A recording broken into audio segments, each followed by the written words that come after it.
LA, but we did get our first look at another guy who plays here in Los Angeles. Skinny Luka on the floor. Luka 2.0. He debuted for Slovenia in an exhibition game. This is a Eurobasket tune-up here, Shanae. But we got to see what new look Luka is capable of. Connects on three. That's something we're used to seeing. Yeah, I was saying those shots ain't new. The floaters, the off the glass, the finesse. I do think he's gonna have to deal with like maybe a little bit more muscle, because you know when you're lighter, you move a little different. But right here, those moves are timeless. Timeless step through. I believe that Perk would call that the slippery eel. Yes. Right there as he makes his way inside with a nice finish there. Crafty from Luka. And then again out in transition here, Luka pulls up for three, just checking that range. That's not fair. You just got to guard him after half court, but it's all good. He's just getting warmed up. He's just getting warmed up. And then Doncic gets it again here.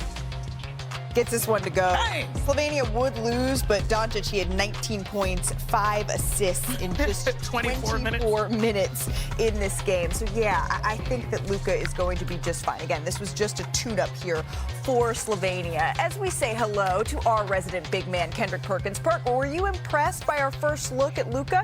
This new look Luka? I don't want to be that guy today. Start. You know what I mean? Y'all bringing positive energy. Look, dude, is Luka in shape? Absolutely. But we know Luka out of shape is a walking bucket. I'm sorry. I just don't want to see the offensive highlights. I need to see a Luka Doncic that's sprinting up the floor. I need to see a Luka Doncic that's sliding those puppies at a high level. I got a little breakdown right here, Shanae, Malika. Y'all can see it right here. Here it go. Yeah, I got a little breakdown for y'all. Here it go right here. This is the stuff that I'm talking about that the people, the fans, us are going to be watching. Again, the second effort, the third effort, the first effort, getting over the screen, lack of communication defensively. Like this the Luka I want to see, okay? After a turnover happens right here, he drives the ball, they turn it over. I want to see a Luka on his high horse sprinting back on defense. That's the Luka I want to see. We know he can score buckets. He averaged 28 and he was fat and out of shape last year. In shape, we know he's going to score the ball at a high level, but damn it, we need to see it in other areas, especially the areas that don't show up in the stat sheet. I don't want to knock him for summer hoops right now. Exhibition summer hoops. Exhibition. He knows he's going to have to be fresh in November, in January, and hopefully in June. I think it's good, Perk, because first you gotta know you have a problem. And when you have a problem, you're like, okay, I probably need to get in shape. And all of a sudden he's a cover guy, right? Like men's health, that's great. He's trimmed down, and now he's gonna refine the pieces. Because if you see right there, that shot ain't going nowhere. But now figuring out, like I watched the plays, and yeah, his passing was elite. That's what I'm talking about right here. That vision, you can't teach that. You can't teach transforming your body overnight when you're in an NBA postseason run. Yeah. And so the steps, we're starting to see the steps that he's starting to understand the criticism. We knew when he lost in the NBA Finals, this would be the opportunity for him to sort of bounce back. Now you have the magnifier of being in Los Angeles, and now we're starting to see the progress. Perk, respectfully, let's chill. Let's keep a cool booty. Let's keep a cool booty. He gonna get there. I apologize first. I said I didn't want to be that guy. Because that's how apologies work. You preemptively apologize. Perk, weren't you the one who said that you think that this is the MVP year for Luka Doncic? I'm not saying he needs to win that in one exhibition game for Slovenia, but did you see maybe some of the beginnings, the very, very base groundwork here? I do, and the fact that he's even playing basketball at this moment, you got to give him a nod, right? I always say in order to get in basketball shape, you should play a lot of basketball. Luka said it himself that this was the first time that he actually put down the basketball and actually got in the weight room. So again, Shanae, Malika, y'all right, he is just scratching the surface. I believe come training camp time, we're going to see the best version of Luka. We're going to see a locked-in Luka. Because in Luka's words, when he came down and signed his contract extension, he said he wants to win it all in a Laker uniform, but he wants to win it now. Can I tell you two things I do love about this, though, Perk? One is that Greg St. Jean, who is currently an assistant coach for the Los Angeles Lakers, he's coaching in Slovenia now for their team. So they have that on-the-ground presence from the Lakers, making sure to help Luka through this transition. And secondly, Luka was asked about, they don't have, right, making sure that they have somebody there. And then Luka also said they don't necessarily have all of their best complement of players out there right now, because there's some other guys who were supposed to be playing for Slovenia who aren't because of some stuff that's going on with their regular teams. And Luka said, well, if I play for the Lakers and they're letting me be out here, then maybe everyone else should be allowed to too. So it does seem like there's a slight psyche change here. This I also loved. In case y'all missed this, Luka, he got himself some new wheels. I got a new car recently, Shanae. Oh, you did? Remember we went through this for a couple of months, and now I drive a new one. And when you get a new car, you got to be real careful about where you park it, because it's a little difficult. You can't control who parks next to your $2 million vehicle, or He our can't get in? He can't get in. Oh! and that's a Maybach look like that's blocking them. But honestly, isn't that car that has the doors that open up? Like, should it be? You know what I mean? He said he's got to call someone. Married his wife Haley Caruso this weekend. His Thunder teammates showed up, but wait for it. Oh. We got some questions, Chet.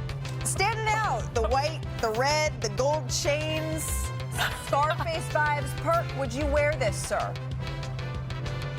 Absolutely, and that's how you step out in great fashion. And look, when it comes to 7-footers, Chet, Wemby, and Triple J, Jaren Jackson Jr., they're on the top of the list when it comes down to making fashion statements. I love 7-footers who got swag. I just wonder if you're not the groom, is it like the bride wearing white? I just didn't know if there's a rule or not. But you know what? Whatever it is, he is fully doing it. Next up, this isn't a fashion statement, but we do have his teammate, the Finals MVP, celebrating back in his hometown. Check this out. The Hamilton Tiger Cats of the CFL, the Canadian Football League, they honored Shai Gilgeous-Alexander at their last game, and he brought the Larry O'Brien trophy. He was also given a key to the city, Shanae. Wow. Messier, he took just about every basketball award there is over the last 3 months. What can he possibly do to top that now? I don't know, honestly. Maybe come out with a song, because I know his IG posts are straight up lyrics, so like the victory lap type of situation. But we're living in his world right now. Yeah, maybe that's what he's going to have to get a doctorate, like honorary doctorate. Dr. SGA. Dr. SGA. Next, the Clippers. They added some big pieces this offseason. We mean that literally, including John Collins. He got a first look at his new locker room. And you can check out, we see the highlights here, but I'm hoping we can show you that his next door neighbor is going to be Derrick Jones Jr., a.k.a. Airplane Mode. Two of the best lob threats in the league. Yes. Collins dubbed them as the Bounce Bros. Perk, do we like the nickname Bounce Bros? There they are in the locker room. I'm all in on it. You know why? That means they have turned the page and they have moved on from Lob City, and now you have the Bounce Bros, because with James Harden, CP3, and those two brothers right there, John Collins and Derrick Jones Jr., it's going to be a lot of alley-oops and a lot of dunks. All right, the Bounce Bros is here to stay for now. Next up, Lakers forward Rui Hachimura. He was testing out a unique training style this summer. He's back in his home country of Japan, and he was working out with some sumo wrestlers, Shanae. Will this translate to the basketball court, and should you and I add this to our workout routine? Absolutely not is the answer for us. And yeah, I mean, these guys are having a good time trying to train in unique ways. I see a lot of people doing Pilates. We've seen what Victor Wembanyama has been doing, visiting the monks, and also Kevin Garnett. And I guess we just have to add this to the list. Stay low. That's good defensive stance. Yeah. Look at that stance. Clearly they're powerful. Perk, would you do this? Do you think you could take down a sumo wrestler? Can we get Perk in the outfit? I'm working on that stance. I gotta work to get in that stance. Give me another month. We need to get you one of the outfits, Perk. All right, let's check in on #1 pick Cooper Flagg. What's he up to with his summer? Well, his summer camp is underway at the University of Maine. Age, height, no issue. He's throwing down poster dunks on literally everybody. Oh my gosh. Perk, do you expect more of this from Flagg when the opponents are maybe a little bigger? No, he's a competitor. If you step on the floor, this is what he's going to do to you. It's just in his blood. Sorry, young man. That's what I did to my campers. You got to get them while they down, while they young. Take advantage of them. That's what I did too, right? No shot is safe. I block and swat everybody's shots for the young kids. The problem is now, Perk, are they getting you back for that? You may have noticed a Western theme here as we ran through some players' summer vacations. So let's play a little elevator pitch. We're going to take a deeper dive into the conference. So this is last year's standings. For the purpose of this discussion, we're going to zoom in on the teams that were left out of the playoffs, maybe. Sacramento, Dallas, Phoenix, Portland, San Antonio, New Orleans, and Utah. That's where we'll start the discussion at least. Perk, who do you believe is going to elevate into the playoffs this season when you look at their offseason moves? Y'all know a lot of times I eavesdrop and listen to vanity conversation.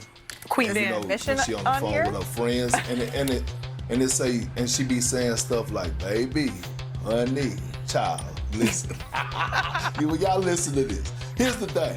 I'm looking at the Spurs. I'm looking at the Spurs and I'm looking at Victor Wembanyama. It is time. We're talking about when you start comparing them and saying the greatest prospect since LeBron James was Victor third year. LeBron James third year, he took that leap and got into the postseason. And when you look at what the Spurs has done, they have surrounded him with some nice pieces. You look at a De'Aaron Fox who just signed a contract extension. We know what he could bring to the table, all-star level type play. Harrison